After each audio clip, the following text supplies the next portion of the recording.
crease, I can't go to the restroom. Because if I go to the restroom, then the wicket falls, and me sitting there and not going anywhere is critical to What do you do when there's a 5-day match? No comment.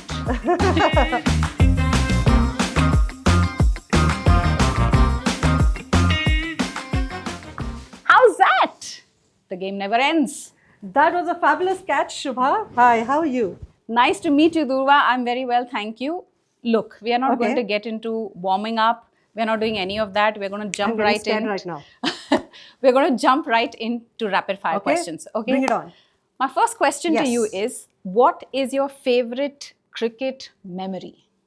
Favorite cricket memory? Okay, I'll have to take you back 20 years. Okay. I think my favorite cricket memory is me bowling, right arm fast, medium, and the wickets just playing all over. This was my 6th wicket, and this took my team to the finals. And when the crowd erupted, but I was still all alone savoring that. I think that was my favorite memory. Oh my God, I mean, nothing can come close. That is such an amazing memory. Yes. I have a question for you. Sure. You seem to be a big cricket fan, are you? Yes. So I'm a flirter. But all of us have a ritual that we do when our favorite team is playing. Okay? What's yours?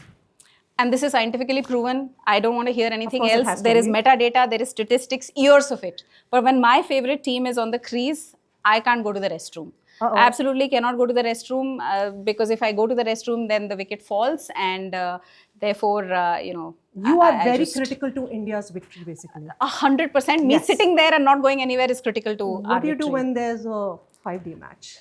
No comment.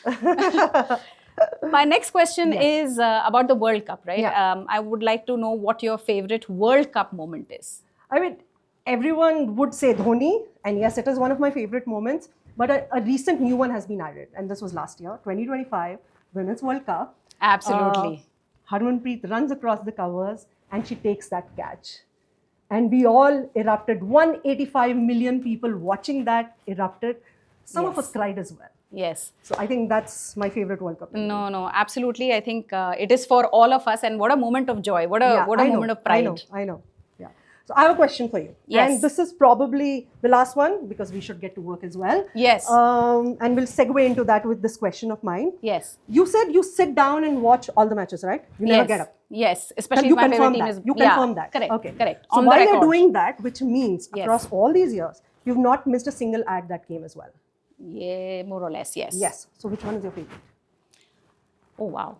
Actually, there have been a lot of iconic ads, particularly from back when I was a child or a young adult. But what stays as a core childhood memory is the Sachin MRF ad. Okay. I don't think anything comes close. That sticks in my head. And MRF Pace Academy sticks in my head. That's brilliant. So I guess that's our cue to sit down and have a conversation. Absolutely. You know, but the one thing that I think about is how massive brands were built back around, the 20 years ago, the period that you spoke about. Everybody was just sitting at home. They were watching this one big screen. And compared to now, where things have changed so much, consumer behavior is just something else entirely. There is a second screen and all of that. I'm curious because you were a cricketer and you have that vantage point of being on ground.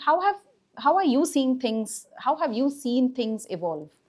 I mean, you answered some of it partly yourself, Shubha. If you remember how we used to watch cricket, there was, of course, a television right in front. And there were people sitting down and watching the match. But just think about the kind of people who were watching this match, right? Urban, male, probably around 30 years old. But that is what has changed. What has also changed is what they're doing while the match is on. Let's talk about this a little more. If one were to put this on an axis of, say, quantity, the number of people who've come into the fandom, and on the other axis, the intensity of engagement, so to say. So demographically, it has widened. You have much more younger people coming in. You have women coming in. 48% of IPL viewers are women. Did you all know that? That is a huge change. People are coming from various regions. So geographically as well, there are more number of people who have come in. And on the intensity, the absolute number of hardcore fans, people who are really intense about cricket has also increased. But the biggest change, of course, numbers, yes. The biggest change is how people engage with the sport and while the match is on. We used to just sit and passively watch the match, of course, and do our hoo-has as well. But now you have a second screen in place, okay? People are engaging with it. And that adda that used to happen after the match was over, which is, again, men getting together and discussing, that has now burgeoned to millions of people getting together and joining. And it's not just that urban male, it is people from all walks of life, all genders, all demographics coming together. True. So, and in fact, cricket has become a complete cultural loop, so to say. Now, Shubha, that it's a question that I've always had, and since we're talking down, I would love to ask you this. I just talked about it becoming a cultural loop, so to say. What are you seeing in your Google ecosystem? A lot of what you spoke about from your experience, actually, we see that on our ecosystem, both on Google search as well as on YouTube, and it is backed by data. So just the IPL searches, there's been a surge of about 80% in just the last 1 year globally. The content, cricket-related content on YouTube is now 190 billion. Brilliant. And, I loved how you spoke about what you called the deepening of cricket, but also the widening of cricket. I consider it a more of a, democratization of cricket. And this is something that we tell marketers very often: don't think about cricket viewers as a monolith. So, this millennial male monolith is not necessarily true, because like you rightly said, there are women, there are Gen Z, there are rural audiences, there are people who speak different languages. So there is an expansion in the kind of people who are watching. There is an expansion in regions, geographies, there's an expansion in interest. And most importantly, I think this whole before, during, after bit of cricket is something that we see, active interest. Cricket and fandom are alive 24/7, so we see that behavior on our platforms. But there is so much that is happening that I wonder, Doorva, what we can do to keep someone still in that world of cricket. Interesting question. And here's where probably I would urge us to think a little differently and think probably in layers. Okay. So I've said it, you said it as well, we all know it. There's a second screen happening where the person is immersed here, and you said we don't know whether this is the primary screen or the television is the primary screen. Think of it as two disparate worlds. Okay, either you can be deeply engaged in one world, which is the cricket world, and we know that this percentage is a little smaller. Yeah, like the hardcore fans. These are the hardcore fans, so to say. And then there is this big, massive world where people are doing something on their phones with one eye on what is happening in the cricket world. As a brand, your objective should not be, okay, how do I keep this person in the cricket world? Your objective should be, who's my user? Which world are they mostly in? And in that world, how can I belong? And how can I create belonging for this user in the world that you're trying to create? So it's not just about trying to, put an ad out there and you're done with it, or you're trying to build a property which is around cricket and you're done with it. No, it's about figuring out who you are, who your user is, and how do you want them to belong. So let's take an example. I mean, the very recent example, Vaibhav Suryavanshi hitting 97 of 29 balls, right? We all saw that. Yes. Okay. Now, let's assume you're a hardcore fan. Yes. Okay. And I'm a flirter. Yeah. We know it's the other way around, but it's okay. Just for the sake of this. Yes. All right. You're watching the match and you're thinking, the question that pops up in your head is that, oh, who are the other child prodigies who did so well, and not just in cricket? Yeah. You go on to your Google search, AI mode, whatever suits your fancy. Very parent first question and thinking, yes. Okay. How do were there any other cricketers or any other sports people who did that? You go on to your Google search, you go there and you put in your search, you get your answer, etc. And a YouTube video or a short pops up there talking about great shots by Kamli when he was 12, right? As a hardcore fan, you're engaged. That is one way to keep your brand engaged, and you could, as a brand, start playing into this search mode. Your ad could be there, or you could be part of the search strings itself, or you could be part of the YouTube, the ad world as well, experience as well. Or, like me, let's say if I'm a flirter with this, I'm intrigued suddenly because I saw a 15-year-old do so well and everyone erupting around them. Yeah. The parent in me woke up and I think, how do I make my child a prodigy? Okay. And if it's your brand, which is promising that your child can become a prodigy if you engage with my brand, that's an opportunity for you. Brand or something like that. Or it could be a tech brand. One doesn't know. These are all opportunities. You have to figure out where you fit. So do not look at it sport first, look at it user first is what I would say. In all this, by the way, one thing I've been very curious about, okay, okay, I'm changing roles now, I'm the hardcore fan, okay? Sure. So I'm the hardcore fan, the match is over, and I'm dying to now, talk, okay? And we all know we talked about Addas and stuff. Yeah. So post-match, what are you seeing on in the Google ecosystem? What are you seeing in the creator world? What's happening?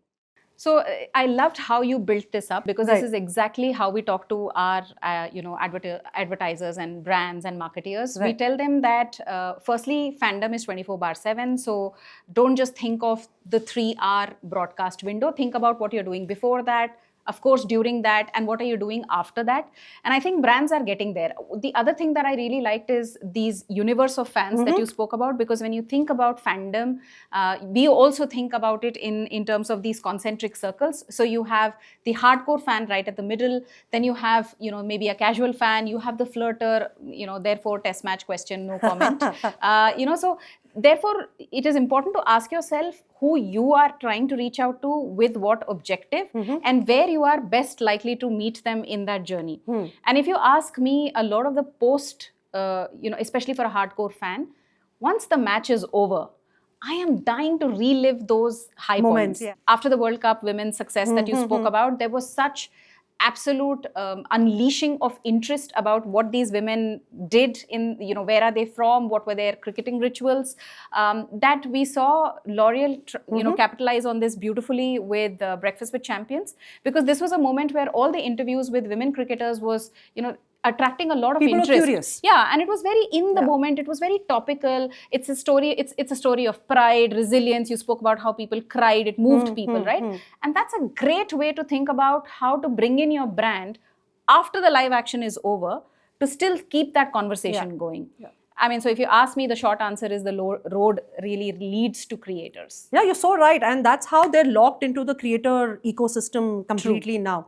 But again, and I'm saying this many times over, can't say it enough, don't get logged into one kind of content. I mean, if you're talking about just match analysis, commentary, etc., there are so many specialists out there. But who are you targeting with this? Just keep that in mind. Like I said, your user. This is for the hardcore fans. What are you doing for this big group of people who are there? What kind of content are you creating from that? And that's where, Shubha, where are all these massive eyeballs coming from right now on YouTube? Yeah, firstly, I mean, there are a lot of cricket creators on YouTube, so we call them Crictubers. Okay.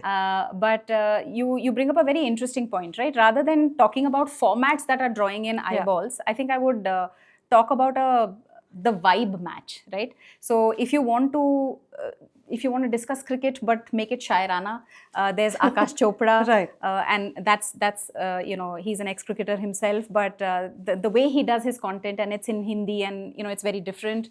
We have now, what broadcast media thinks is that one step towards democratizing cricket and bringing new people into the folds is to make your commentary in your local language. That's great. That's a great first step.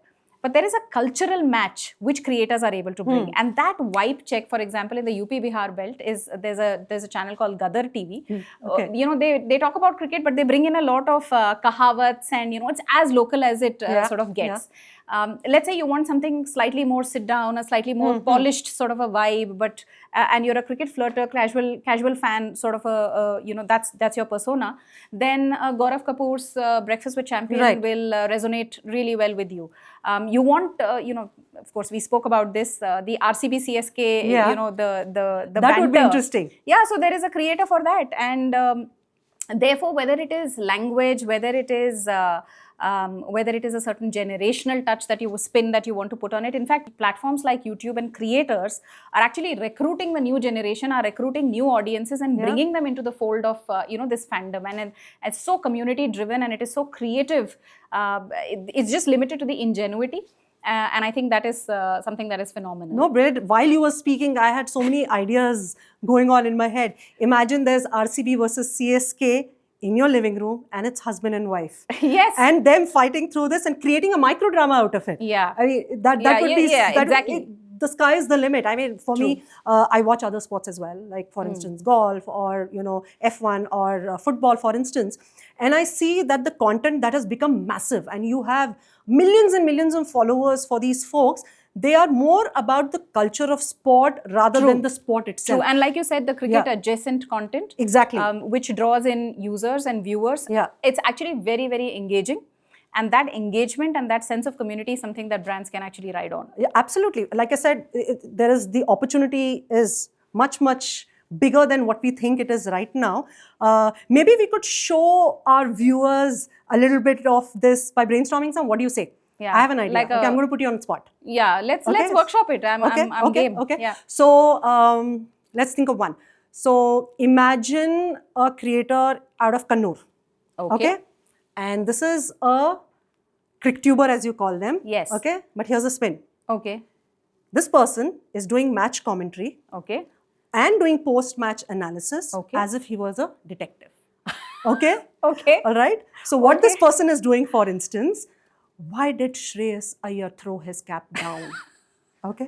Imagine that done in a full detective kind of a situation. Yeah, creators out there, make a note. Huh? I don't think something like this exists. It doesn't. I'm thinking of this right now. You better pay me royalties, all right? Okay.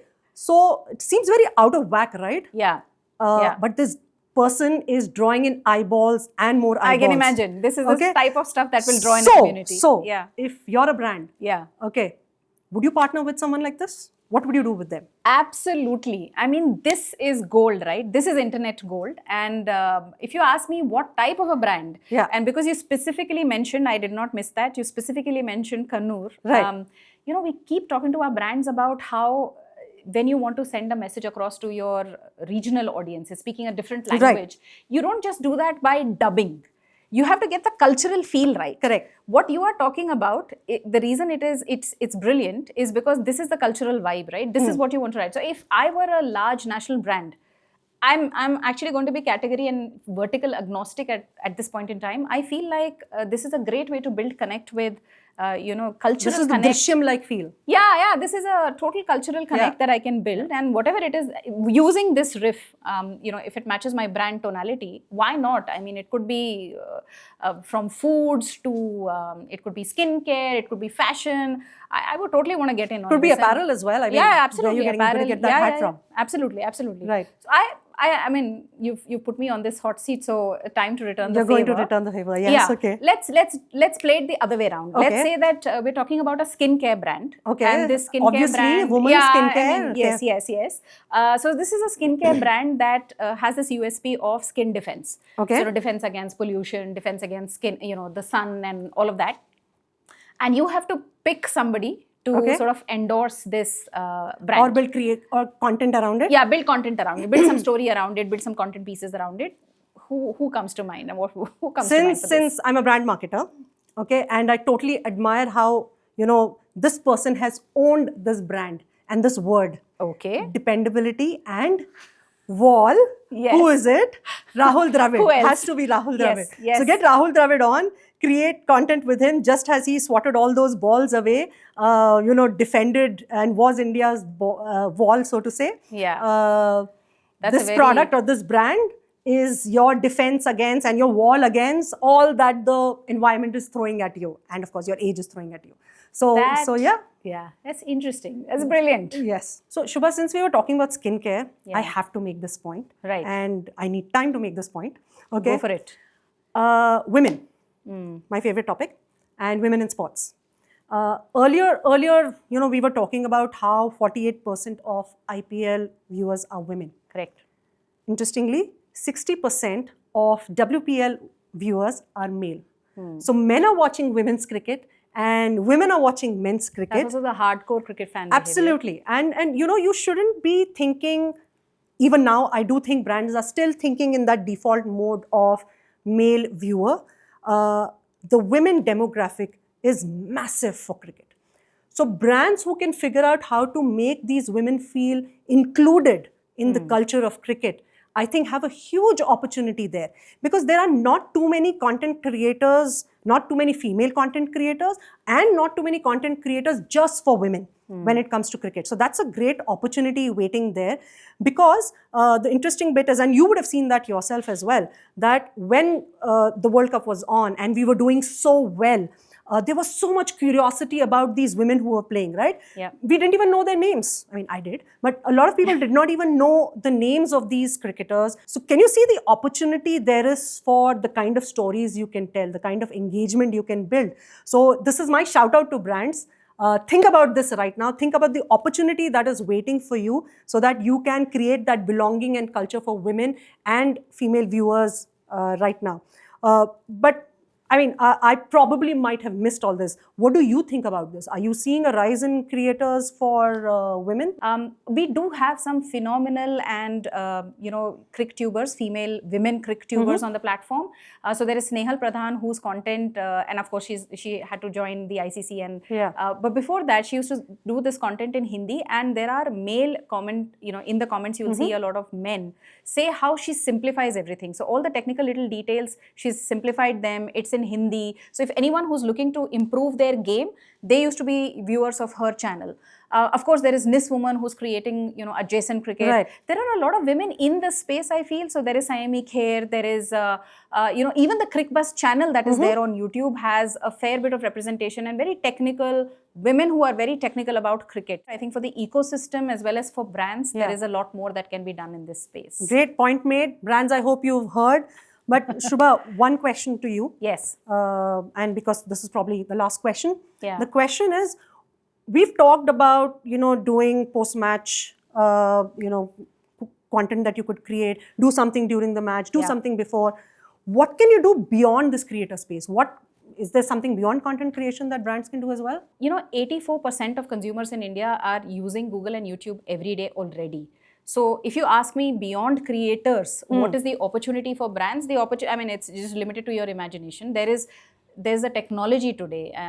With Gemini and AI-powered campaigns, the ability to set up campaigns, the ability to do precision targeting, and most importantly, and something that we did not address today is 20 years ago when we used to all sit down and watch something, if an ad really made, if it really spoke to me, there was very little I could do about it there in that moment. You couldn't engage. You couldn't engage. And today, that is the biggest advantage, that between your mobile phone as well as the connected TV that you have, that you see something that is exciting and engaging, and immediately you can click, you can learn more, you can buy that immediately. And one example that comes to mind is Decathlon, because Decathlon, when you're watching some cricket-related content, or anything that you're watching on your big screen, if there is a QR code and I'm suddenly feeling like I should get fit and all of that, I can immediately scan that. If there is any discount voucher, something that they're offering, that comes straight to my phone.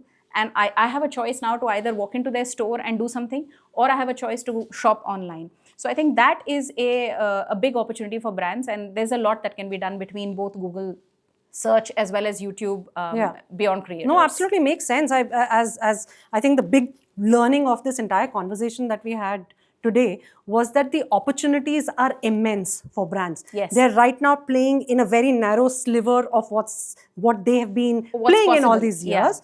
But the technology is there right now.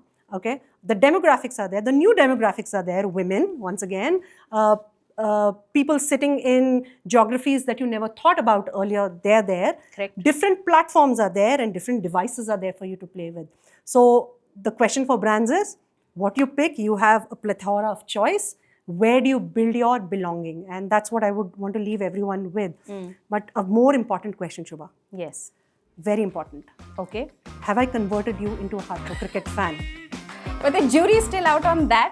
But I am a big fan, hardcore fan of brands playing cricket. Okay, high five to that. That we can agree on.